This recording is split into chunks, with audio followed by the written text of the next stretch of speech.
Baik, bismillahirrahmanirrahim. Assalamualaikum warahmatullahi wabarakatuh. Alhamdulillah wassalatu wassalamu ala Rasulillah wa ala alihi washabihi wa man walah wa la haula wa la quwwata illa billah. Amma ba'd. Sahabat Indonesia yang dimuliakan Allah Subhanahu wa taala. Alhamdulillah kita akan lanjutkan kajian Sirah Nabawiyah yang ke-11 dengan tema dakwah jahriyah Rasulullah SAW di Makkah. Ya, setelah sebelumnya kita kaji tentang bagaimana Rasulullah SAW berdakwah secara sirriyah atau sembunyi-sembunyi, face to face di Makkah. Nah, ini Rasulullah SAW memasuki fase kedua.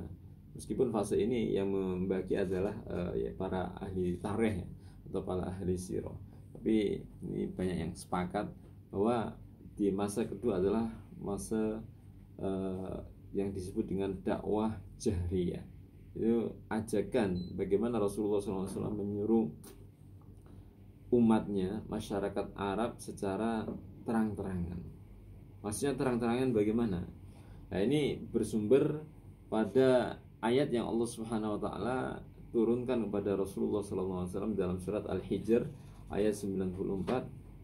Fasda' bima tu'mar wa'rid 'anil musyrikin. Jadi fasda', maka sampaikanlah olehmu ya, secara terang-terangan,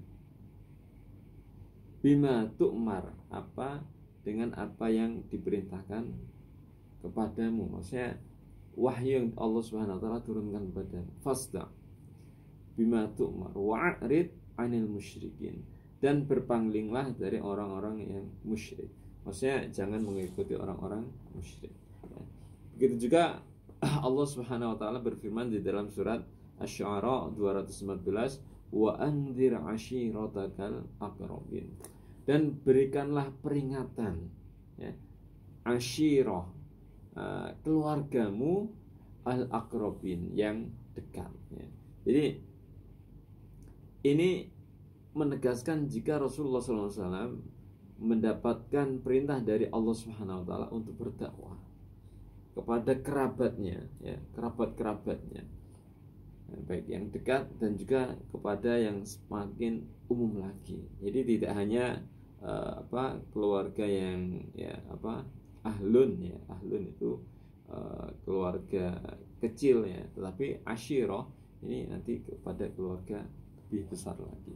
Nah, disinilah kemudian Rasulullah SAW di atas bukit Sofa berdiri dan memanggil. Yang dipanggil apa? Ya sobahah gitu ya. Jadi kalimat ya sobahah, ya sobahah, ya sobahah. Jadi di pagi hari dengan memanggil ya sobahah, orang Arab, budaya Arab, orang atau budaya masyarakat maka saat itu ketika ada orang yang mengatakan ya sobaha, ya sobaha, maka mereka akan bergegas datang.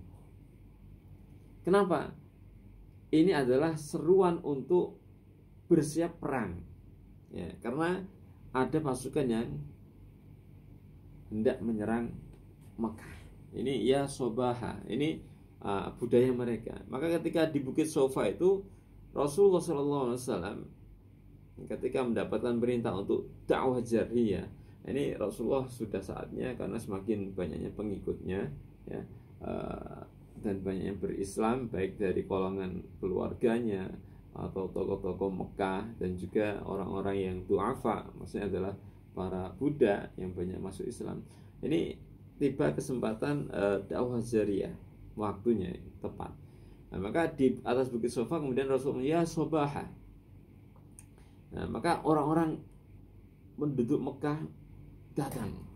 Bahkan yang sakit pun mewakilkan biar datang. Ini luar biasa, karena yang menyuruh apalagi Muhammad. Dah ketika diseru ini adalah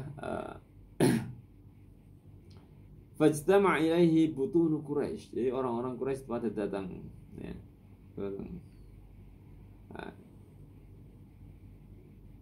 Maka Rasulullah SAW mengatakan ya bani Fihr ya, ya bani Adi, ya bani, ini disebut semuanya ya. Ara'aitukum law akhbartukum anna khailan bil wadi an tughiru alaikum an kuntum musaddiqiyya. Jadi bagaimana pendapat kalian jika aku kabarkan ada pasukan berkuda di balik kota Mekah ini yang akan menyerang Mekah? Akuntum musaddiqiyya, apakah kalian akan percaya padaku? Ya. Qalu na'am ma jarabna 'alaika illa sidqan. Nah, dijawab serentak, ya. Kami pasti percaya karena kamu adalah orang yang jujur, ya. Orang yang jujur. Jadi tidak pernah berdusta, itu kan Nabi, ya. Qala fa inni nadhirun lakum. Ya, fa inni nadhirun lakum. Dan Rasulullah mengatakan fa inni nadhirun lakum baina yaday 'adzabun syadid. Baina yaday 'adzabun syadid. Aku memberikan peringatan pada kalian bahwa di depan kalian ada siksaan yang sangat pedih, ya. Jadi Rasulullah dalam riwayat lain itu mengundang ya bani Abdi Manaf, ya bani hakadha, ya bani Fatimah, ya. Bahkan menyebut juga ya Fatimah bintu Muhammad, sesungguhnya hai Fatimah putri Muhammad, putrinya sendiri diundang. Maksudnya menegaskan bahwa inni nadhirun lakum, ya. Dan kalian tidak akan mengatakan ankiri nafsaka minan nar, ankiri nafsaki minan nar, selamatkanlah dirimu dari api neraka. Fa inni wallahi la amliku lakum minallahi syai'an illa anna lakum rahiman, ya. Jadi karena aku tidak memiliki daya apapun untuk menyelamatkan kalian dari azab Allah Subhanahu wa taala nanti kecuali ya dengan kalian beriman. Ini seruan Nabi Muhammad di atas bukit Sofa, ya. Inni nadhirun lakum baina yaday adzabun syadid. Aku berikan peringatan ini, ya. Jadi kalau kamu mau selamat, ayo beriman. Ini dakwah jahriyah pertama yang dilakukan oleh Rasulullah SAW dengan mengumpulkan penduduk Mekah. Semuanya seakan-akan ya katakanlah diam sejenak gitu, ya, termangu atau ya kaget. Maka tidak ada yang bicara kecuali satu, siapa? Abu Lahab, pamannya. Di Abu Lahab ini dulu sangat senang kepada Rasulullah ketika beliau baru dilahirkan, maka kemudian dia menyuruh budaknya, ya, itu untuk menyusui kanjeng Nabi. Tapi karena dia kemudian diangkat sebagai Rasul, ya, kemudian Abu Lahab Abu Lahab itu beda prinsip, ya. Dan yang dulunya cinta karena antara kafiran dan keimanan yang tidak bertemu, karena dia benci sekali dengan Muhammad. Maka apa yang dikatakan Abu Lahab ketika mendengar seruan Nabi Muhammad mengajak keimanan? Tabban laka ya Muhammad, alihada jama'tana. Jadi tabban laka sa'iral yaum, celaka engkau Muhammad sepanjang hidup ini, sepanjang hari. Alihada jama'tana, apakah untuk ini kamu mengumpulkan kami, orang-orang penduduk Mekah ini, ya. Nah, disinilah Allah Subhanahu wa taala kemudian membalas dengan menurunkan surat Tabbat yada abi lahabi wa tabb ma aghna anhu maluhu wa ma kasab. Ini celakalah kedua tangan Abu Lahab. Maksudnya kedua tangan apakah hanya kedua tangannya saja? Ya enggak, maksudnya adalah dirinya. Ini kan seperti majas, ya. Jadi misal menyebutkan kamu beli berapa ekor kambing, apakah ekornya saja? Enggak kan? Tapi ya kambing utuhnya itu. Jadi tabat yada abi lahab. Ini mewakilkan tangannya, maksudnya seluruhnya. Ma aghna anhu maluhu wa ma kasab, tidaklah berguna, ya, baik harta atau apa yang dilakukan oleh Abu Lahab. Kenapa? Saya naron dzata lahab. Jadi dia akan memasuki naron, api dzata lahab yang menyalanya, lahab, ya. Ini lahab itu bahasa Arab itu, ya. Melahap, ya. Api yang melahap itu dari kata lahabun, ya. Ini bahasa Arab.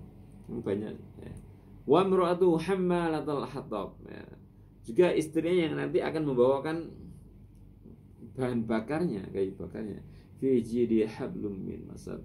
Nah ini ketika Abu Lahab mengatakan tabban laka ya Muhammad, kemudian Allah balas dengan tabbat yada abi lahabi wa tab. Ya. Jadi turun kepada Rasulullah surat tabbat. Nah, dari sinilah dimulai fase dakwah jahriyah.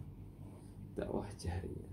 Nah, ini strategi dakwah Rasulullah SAW. Sehingga apa? Kenapa kok nggak dari dulu dengan jahriyah? Karena melihat. Ya.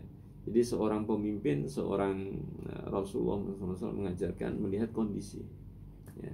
Bagaimana cara tepat menyesuaikan kondisi seperti itu, memperhitungkan ini harus ada pada seorang pemimpin. Ya. Kemudian Rasulullah SAW itu menyampaikan kebenaran. Ya, tadi walau kana murran, meskipun pahit, meskipun ya nanti banyak yang menentang, tapi disampaikan. Ya. Juga Rasulullah SAW seperti yang sering kita sampaikan, itu adalah al-mursyid, al-hadi, orang yang menunjukkan jalan, orang yang membimbing jalan untuk mendapatkan hidayah Allah, atau yang disebut dengan hidayah irsyad. Dia itu menunjukkan jalan. Tetapi hidayah mutlak atau hidayah taufik itu adalah kuasa Allah SWT. Contohnya tadi, pamannya.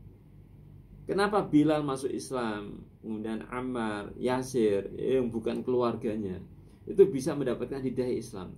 Kenapa pamannya sendiri justru malah tidak masuk Islam? Nah inilah hidayah Allah SWT. Jadi hidayah yang berkuasa adalah hidayah Allah SWT. Ya. Dan juga ini juga peringatan bagi orang-orang yang tidak mau beriman kepada Allah Subhanahu wa taala, ya. Jangan sampai celaka seperti Abu Lahab, ya. Saya naron lahab. Jangan sampai celaka karena memusuhi dakwah Allah, dakwah Rasulullah SAW. Sehingga mari kita kuatkan keimanan kepada keluarga kita itu dengan mengikuti Allah, mengikuti Rasulullah. Baina yadayhi adzabun syadid, dan senantiasa mengharap hidayah untuk diri kita, untuk keluarga kita kepada Allah Subhanahu wa taala. Demikian kajian sirah pada hari ini. Barakallahu fiikum, semoga bermanfaat. Assalamualaikum warahmatullahi wabarakatuh.